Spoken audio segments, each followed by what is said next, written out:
Todos sabemos que aprender a leer transforma vidas. Quizás es un poco cliché la frase, pero lo que pasa es que la adquisición básica de todos los conocimientos o de muchos de esos conocimientos se da a través de la lectura. Tener esta adquisición básica de conocimientos no solo nos va a ayudar a comprender más información, sino que nos va a servir para participar de manera cultural, para participar en la democracia y para ser personas exitosas en el ámbito laboral. Veamos cómo esto se ve en el mundo. El analfabetismo tiene un gran costo en la economía mundial. Se estima que este costo está cerca del $1 trillón como costos directos anuales. Sin embargo, los costos indirectos son mucho más grandes. Una persona o aquellas personas que no alcanzan un nivel satisfactorio de alfabetización son personas que no alcanzan también los conocimientos básicos y esto hace que sea más difícil comprender cosas de la vida cotidiana, como información sobre la alimentación, información sobre la higiene, información sobre la seguridad. Ahora, esos bajos índices en alfabetización nos llevan a cifras más preocupantes porque son un factor determinante de la desigualdad, pero también son un factor crítico que debemos ponerle atención en el mundo. Se estima que 800 millones de personas en el mundo carecen de habilidades básicas de lectura y escritura, y de ellas 2/3 son mujeres. También se estima que 6 de cada 10 niños y niñas y adolescentes en todo el mundo no alcanzan el nivel mínimo de competencia lectora esperada para su edad. Ya sabemos que cuando un niño, niña o adolescente no adquiere esas competencias básicas en lectura, va a tener no solo dificultades para acceder al mundo escrito de la literatura, de las ciencias o de las matemáticas, sino que también va a tener dificultades para acceder al mundo escrito que le va a permitir hacer valer sus derechos como ciudadano. De modo que vemos un gran panorama de lo que está pasando en el mundo. Ahora vayamos a información más específica. Hablemos de la pobreza de aprendizajes. La pobreza de aprendizajes es un indicador que estima el porcentaje de niños y niñas que a los 10 años no son capaces de leer ni entender un texto simple apropiado para su edad. Ese indicador no solo incluye todos aquellos estudiantes que no entienden y comprenden un texto simple, sino que incluye todos aquellos estudiantes que no van a la escuela. ¿Cómo se ve esto en América Latina? En América Latina y en general en países de ingresos medios y bajos, se estima que antes de la pandemia este porcentaje de niños y niñas de 10 años que no lograban entender y comprender un texto simple estaba en el 53%. Pero con la pandemia todos sabemos que estas dificultades se han incrementado y se estima que estas dificultades ascienden a un 70%. Miremos cómo se ve la pobreza de aprendizajes en América Latina y el Caribe antes de la pandemia. Si se dan cuenta, Colombia aparece casi que exactamente en el medio. Tenemos más de la mitad de niños y niñas que al terminar la primaria no logran entender un texto simple adecuado para su edad. Pero si vemos cómo se da la dispersión en otros países, tenemos países con inmensas dificultades como Honduras o Nicaragua, pero también países como Costa Rica y Chile que están haciendo algo de manera consciente para que estas cifras no sigan aumentando. Pero aunque están haciendo un esfuerzo, aún tenemos un alto porcentaje de niños y niñas que al terminar la primaria no alcanzan a comprender un texto simple. Miremos ahora cómo se ve esto en Colombia. Si se acuerdan, en el gráfico anterior teníamos que el 51% de los niños y niñas no alcanzan a entender y comprender un texto simple para su edad. Miremos el caso de Antioquia. Antioquia está al 66%. Es un poco por encima, pero aún así supera lo que debería estar pasando en cada una de las ciudades. Ahora miremos el caso específico de Antioquia y quiero que en este caso nos centremos en la dispersión de los datos.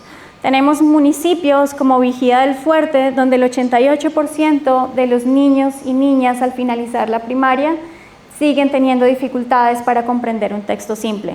Medellín tiene el 61%, pero aún así sigue siendo un porcentaje bastante alto. Miremos cómo se observa la pobreza de aprendizajes en el aula. Les he hablado mucho de estadísticas, de cifras, pero lo que realmente sucede es que este impacto de la pobreza de aprendizajes afecta la vida de niños y niñas.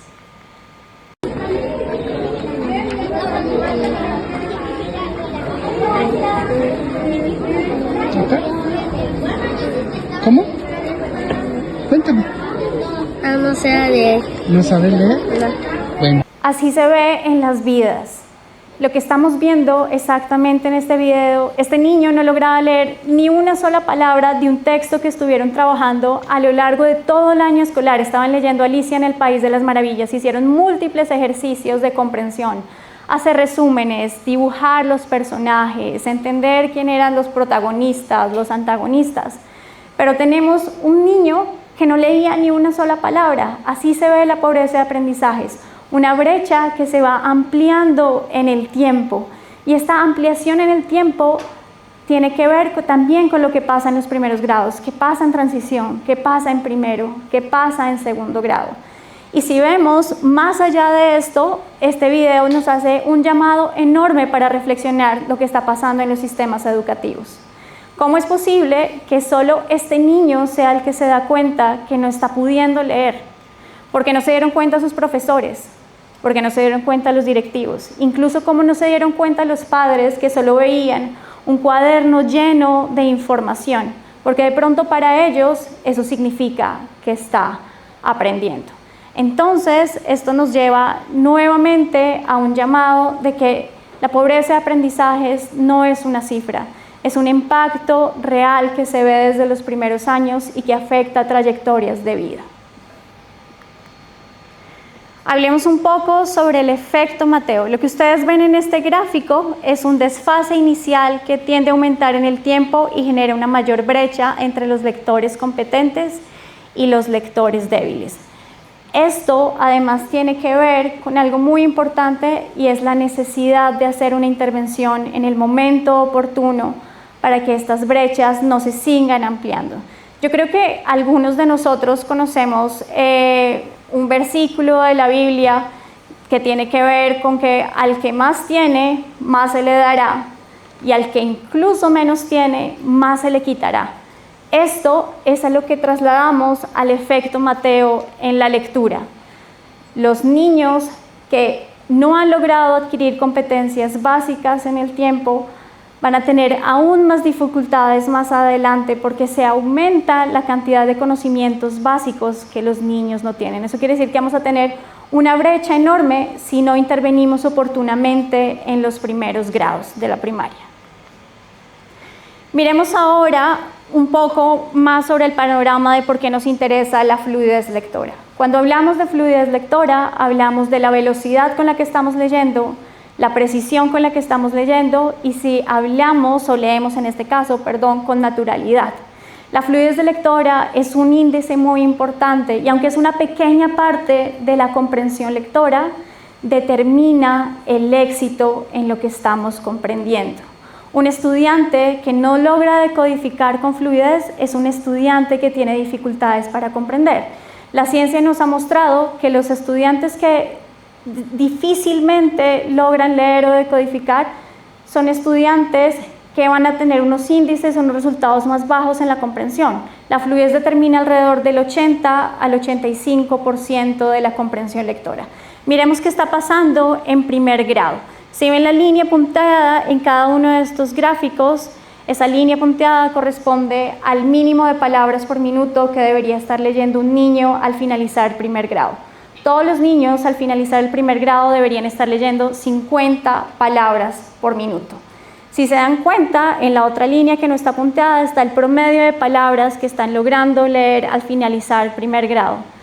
Todos esos porcentajes o la cantidad de palabras correctas por minuto es inferior a esos 50 palabras por minuto que se espera al finalizar el primer grado.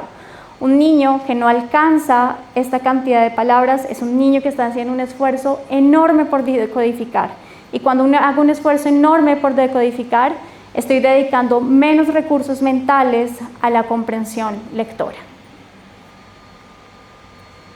Miremos ahora los resultados de la evaluación EGRA que se aplicó a finales de 2024 aquí en Antioquia. Se evaluaron 3.127 estudiantes de 75 instituciones educativas de 50 municipios de Antioquia.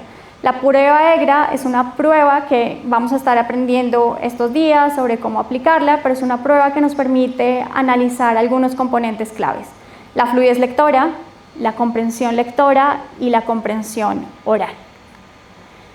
Miremos qué está pasando en fluidez lectora en primero y segundo grado.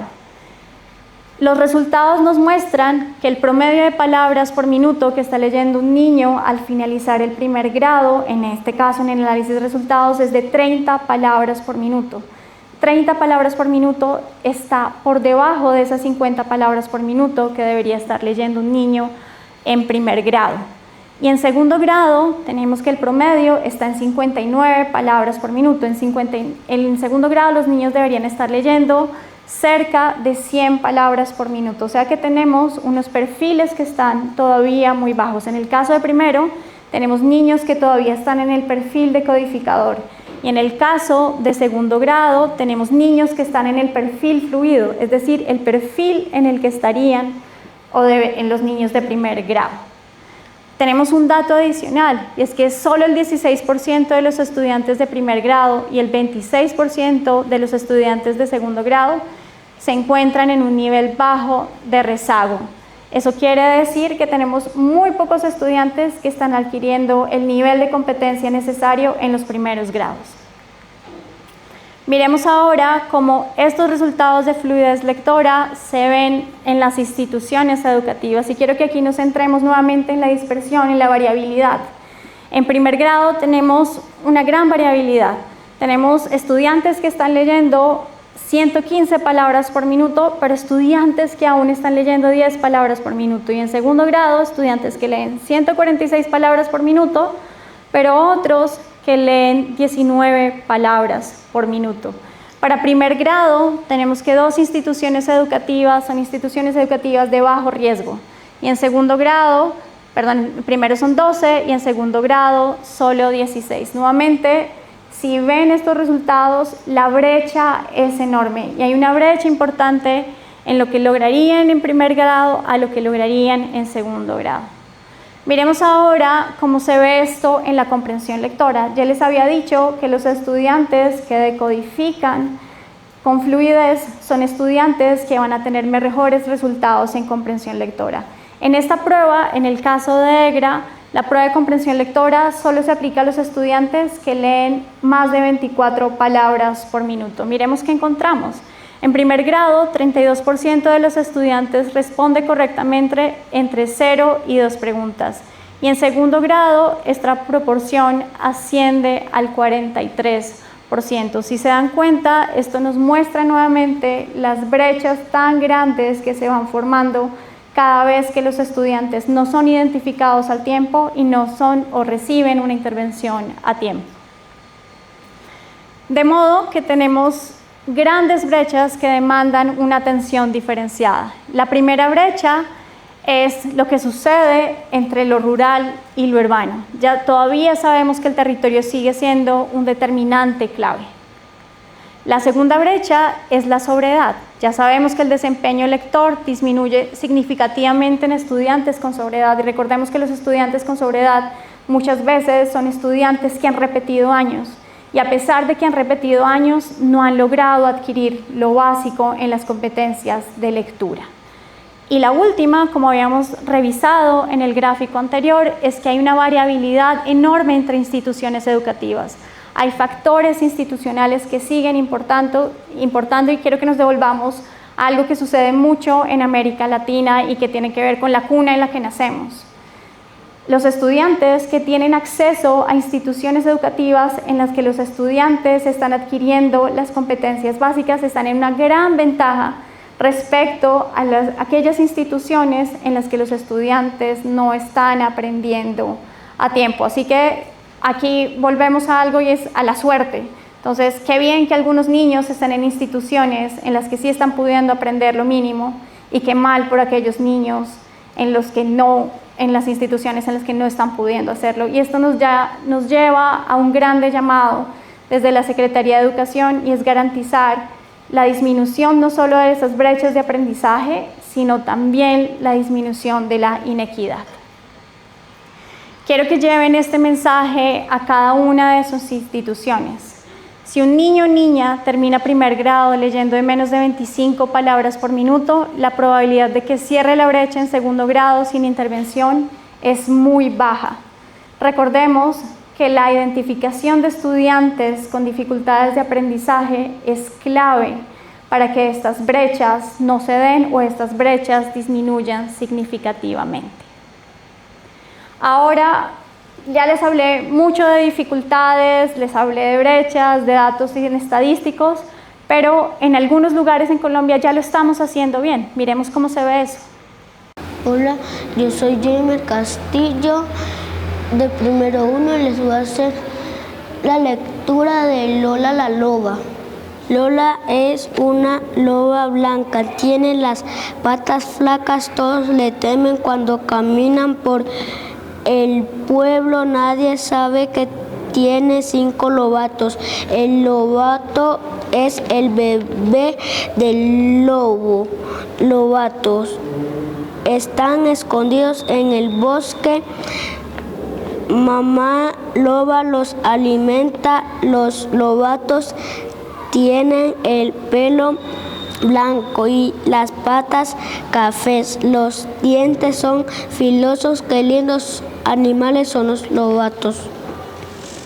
Listo. ¿Sí ven?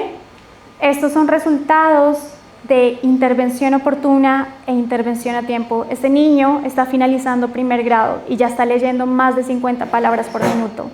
Si pensamos nuevamente en la relación entre decodificación y comprensión lectora, tenemos que un niño que decodifica con fluidez es un niño que va a tener mayor éxito en la comprensión lectora y es allí donde esperamos a llevar a cada uno de los niños de las instituciones educativas donde vamos a estar.